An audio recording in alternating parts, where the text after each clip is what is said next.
Welcome back to Ask GCN Anything. Coming up on this week's edition, we're going to be telling you how to improve your performance in criteriums. What to wear on an indoor turbo trainer. Yeah, whether or not to do recovery rides. And can you wee off the side of your bike? Yes, as ever, answering the most important cycling questions right here on GCN. As a reminder of how you get your questions into us, Chris. It's hashtag talkback for all your cycling questions, and then hashtag Ask GCN Training if you want to be in with a chance of winning that free 3-month subscription to Zwift. And using that hashtag talkback last week was Anders Hapstad, who has our first question this time around. He asked, if you take an average pro cyclist, let's say Lanterne Rouge at the Tour de France, Lawson Craddock, and made him race an average amateur cyclist, how far back in time would he need to go regarding equipment and gear to lose a duel of, let's say, 10 kilometres in a race? I've just noticed he's put Lanterne Rogue, which I think is even funnier. Anyway, have you forgotten that Lawson Craddock actually broke his shoulder blade, and he's probably anything but average for finishing the Tour de France last year? But the answer is, you'd have to go a long way back, wouldn't you? Because even your average World Tour rider would make most amateurs look distinctly amateur. Yeah, they would. It depends what you call an amateur cyclist and weekend warrior, really, isn't it? I mean, you can get some very good ones that have got a lot of time to ride a bike and they wouldn't be quite as far off, but in general, I think Chris is right. You could go back decades in terms of equipment, and a World Tour pro of the level of Lawson Craddock, who, let's not forget, was top 10 at Amstel Gold last year, would still kick butt, wouldn't he? Yeah, I wouldn't want to try and race him. No, me neither, especially these days. Although I will be getting up to 300 watts soon with my Get Fit Quick campaign, Chris. Question number 2 this week comes in from Riccardo Monzolano. I'm a lightweight rider with a good watts per kilo, but I have an awful time just to get around a criterium. How can I improve my ability in sprints and crits without putting on too much muscle that could worsen my climbing? Since Chris is the crit specialist out of the two of us here, I shall let him answer the majority of this, I think. Well, Riccardo, it's not a lost cause, because you get loads of crit riders that are actually really lightweight, and I mean like sub 60 kilos. So but Tom Peacock's a good example at the moment here in the UK, isn't yeah, it? exactly. And a lot of the cross riders actually, they're quite light, and they're also really good at crits as well. So on that note, don't worry too much. I think what you need to address though is perhaps your positioning. If you are in like 15th to 25th position in the bunch, you're going to have a really hard time because the front riders will be going through the corners and you'll still be on the brakes. Meanwhile, they're already accelerating, which means on the next straight, you've got a massive catch-up to play. And that's going to take its toll throughout the course of a race, isn't it? Yeah, they're very hard criteria, aren't they, if you're out of position, that's for sure.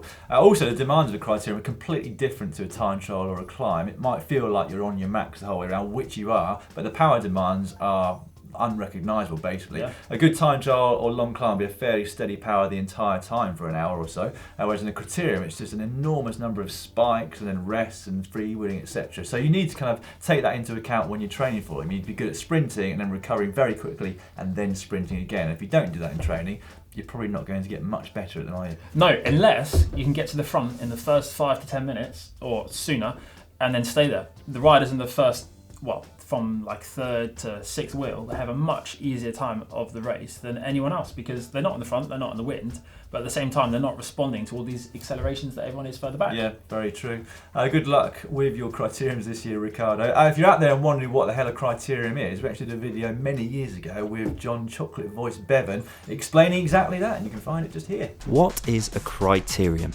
A criterium, or crit, is a short race lasting between 1 and 2 hours on a circuit of a couple of kilometres or so. They're most popular in the USA, with races taking place nationwide on a professional and amateur level almost every weekend.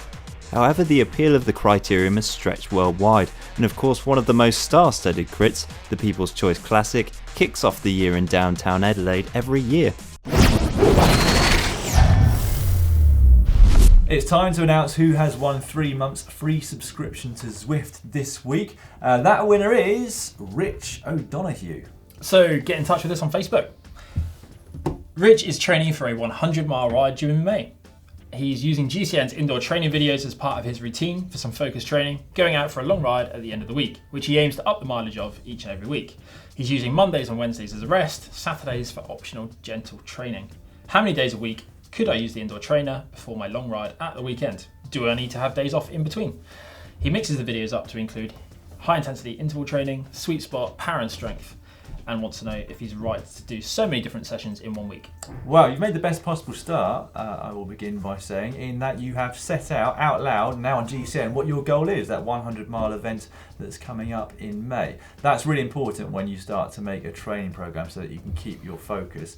You've already got some very good structure to your training week by the sounds of it, with Monday and Wednesday being your easier days. And using GCN's indoor workouts, which you found on YouTube, is going to add an extra element of preciseness to your training. Yep, so as you mentioned, Mondays and Wednesdays as a rest. I would then use Thursdays and Fridays for really good targeted, intense interval training indoors.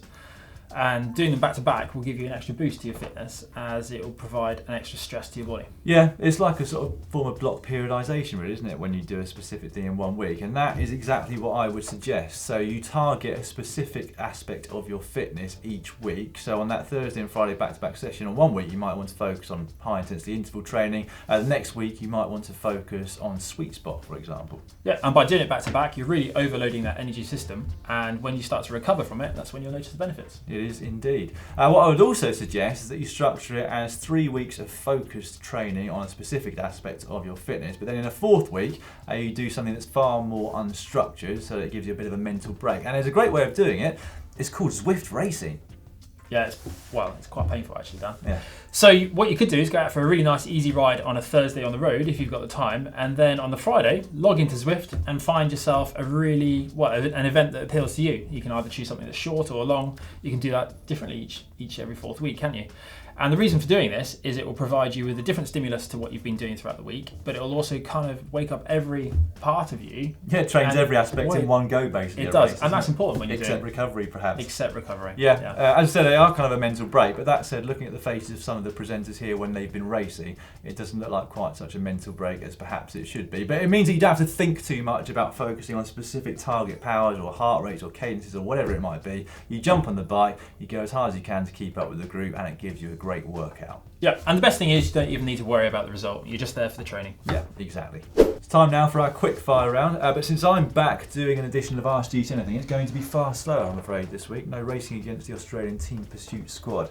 The first question, though, comes in from George Finley. Why do you wear your race kit on the trainer? Doesn't it make you hotter? There's no air resistance against you, so what's the point? Well, as a cyclist, you've got loads of cycling kit, funnily enough, and it would make no sense to go out and buy a normal shirt like you've suggested there. And to be really honest, it gets pretty hot, so you end up taking it off and just riding in bib shorts most of the time. Yeah, basically, the reason you see us wearing our kit is to make the videos look a little bit better rather than exposing our chests or indeed an undervest underneath. But in general, when I'm at home, and I've been doing some Sufferfest sessions recently, I do wear just either an undervest or I go without an undervest and just the bibs. It's a great look, I have to say, and people have been loving it on the weekly GCN vlogs. Right, this one came in from Michael Roberts. I'm a keen cyclist that hasn't been able to get out a lot over winter. I spend a lot of time at the gym in which there are some bike machines. They are different to the Wahoo trainers, so would I use a different workout or the same? Well, I don't see why you should use a different one, because you're still pedaling a bike, aren't you? And it will still provide you with resistance. It may not feel quite the same, so work on setting that gym bike up to replicate the position that you've got at home, and yeah, you should be all right. If there's an integrated power meter, you might find disparities between the different power on your Wahoo versus your trainer at the gym, so you might not want to target exactly the same power outputs, but you can do exactly the same sessions. Next up, we've got this from Jonathan Zapala. If I can only do one mountain within 4 hours of Geneva, Switzerland in August, it has to be outdoors, right? Is that a top bucket list experience, or should I consider another col, like the Colla della Finestre? I think this is one for you, Dan. I would avoid them all. Well, it's one of those things, isn't it? Bucket lists are about ticking off your goals in life, and outdoors is always going to be right at the top of most cyclists' lists because it's the most famous one, and so you want to go and experience just to see what all the fuss is about. But I think once you've ticked that off, something like the Colla della Finestre is also a must-do if you can access it, which it sounds like you can. So I would thoroughly recommend that, even though I've not actually been there myself. Sort of feel like I have the amount of times I've watched Sly and Matt's video on it, but anyway. MRN Bricks. On a ride a while ago, I saw a guy riding at full speed whip it out and pee off into the ditch by the side of the road without stopping and without crashing. Can you guys do this, and is it common? No, I didn't used to do it actually. Did you? I can do it, but I don't do it. We should also say that we've never done it in, or at least I've never done it in training. Have you? No, definitely not in training. training. No reason on a training ride to go down a road with how can I express this? Well, to peeing off the side basically and bringing your bib shorts down, you can find a nice place out of the way and do it there. In races, sometimes people find it can be necessary if they need to go when the race is really on though. Yeah, and you've miscalculated that if that's the case as well. You can guarantee one of three things will happen though. You'll go past a school, the camera will all of a sudden appear, or someone else will go for a wee and it will go all over you. Yeah, camera with one of those massive lenses. Yeah, you have to be big on that. Right, this came in from Jim Tilbrook. Can you guys and girls at GCN recommend a free training app to get me started to maximise my potential? Well, I thought Training Peaks was a good start because it's free at a basic level and it will enable you to keep a good training diary where you can keep all your comments and notes about how everything's going, and with a little foresight, you can also plan your program ahead. Yeah, it's harder to find a sort of program tailor-made for you that's going to be free, because obviously that sort of expertise should be paid for. But as Chris mentioned, that's a great way to keep track of what you have been doing, and you'll find plenty of assets online to try and write your own training program. So if you don't want to spend any money, I would suggest doing that. Carl Mullender, are there any training programs available specifically for older riders, over 60s, as much of your brilliant ideas are well beyond us older folk? With a question mark, so maybe he's not convinced. Yeah, well, I wouldn't know, Carl. I'm getting older, but I'm still not even 40 yet. But I haven't actually looked for online specific training programs for people that are in their 60s or even 70s. There must be some advice out there, and it is something that we need to do more of here on GCN to cater for our older viewers. That said, I would imagine it's just more about focusing on your recovery between sessions to make sure that you're not overloading yourself too much. Yeah, my father-in-law's in his late 60s. It's his birthday yesterday, actually. And he rides around 12 to 15,000 kilometres a year, and recovery is the big difference. He still races, still does loads of intensity. Yeah, it's quite impressive. So just make sure you stay on top of your health. That's the big thing. Yeah. Energy levels, health, recovery. Okay. Last question in this extended quickfire round is from Ivan Patino. I'm new to Zwift and I have been obsessively comparing my heart rate to other riders. I'm often in zone 5 in order to keep up with the group, which is usually in zone 3. Is there any special training I can do to keep my heart rate lower in the middle of the ride? I would say don't stress, keep yourself hydrated. On the indoor trainer, keep yourself cool. So a big fan, not the bigger the better, outside. And then just keep going with the process of your training, and you'll find that as you get fitter, for the same intensity, your heart rate does drop a little bit. Yeah. But it's quite personal to you, so maybe you're just someone with a really high heart rate. It is very personal. I've always found that compared to others, my heart rate goes up quicker at the start of a ride. And I'm immediately at sort of 130 or 140, or at least I used to be. But heat, as Chris mentioned, is a huge factor indoors. And to give you a current example, riders have been saying at the Tour Down Under that their heart rates have been sky high from the start because the temperatures have been going up to 40 degrees C. So any way of keeping yourself cooler indoors, whether it's a big fan or multiple fans or air conditioning or whatever it might be, should help you to keep your heart rate down. We've got another crit related question now. Chris chose these because he's the expert on crits and makes me look a little bit stupid from that point of view. Anyway, it came in from Olivia Ray. I'm a Kiwi living and studying in the southeast of America.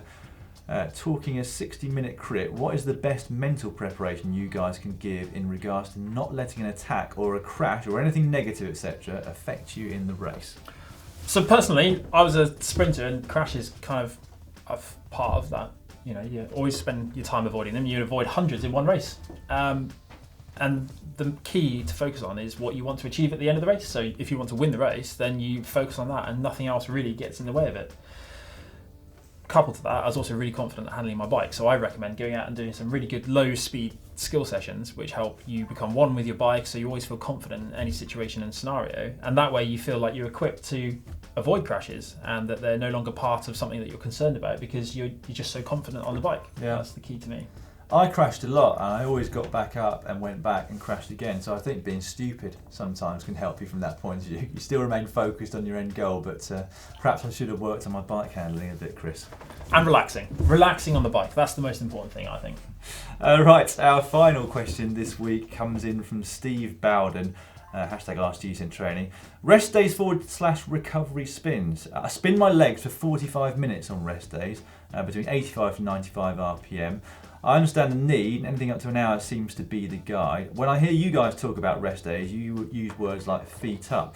Is a recovery day inclusive of a recovery spin up? Also any tips on recovery drills, or is anything in Power Zone 1 good enough? It's an interesting one, this. We're going to link to a video shortly which we made all entirely on this subject about how to do a recovery ride, and in writing that video I did quite a lot of research, and I think the jury pretty much is still out on whether there's any benefit or not to doing a proper recovery ride.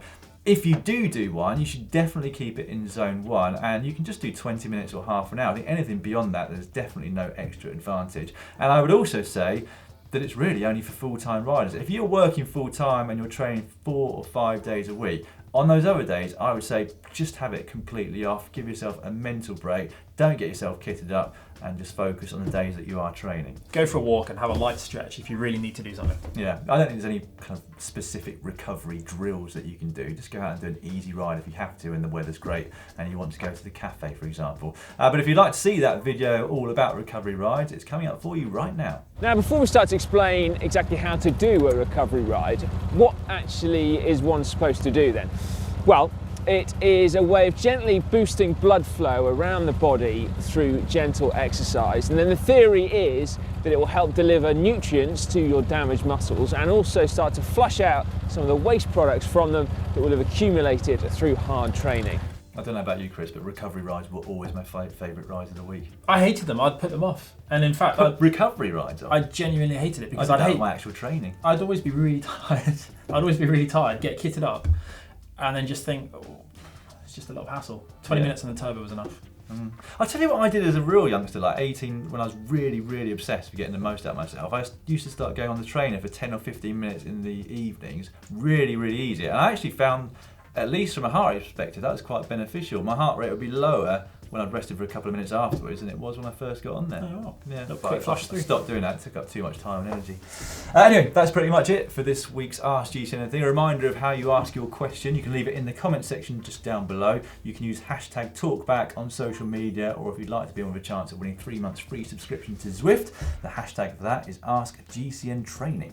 If you'd like to check out the epic climb of the Col de Finisterre, click over there. Finestre. Oh, I'm not French. Leave your comments about its pronunciation in the comments below. Or if you prefer to do outdoors or would like to choose between the two, that video is just up here. And if, like me, you need a size large hoodie, yeah, to the shop. It's gone from M to L in the space of a few months. Doesn't bode well, Chris, does it?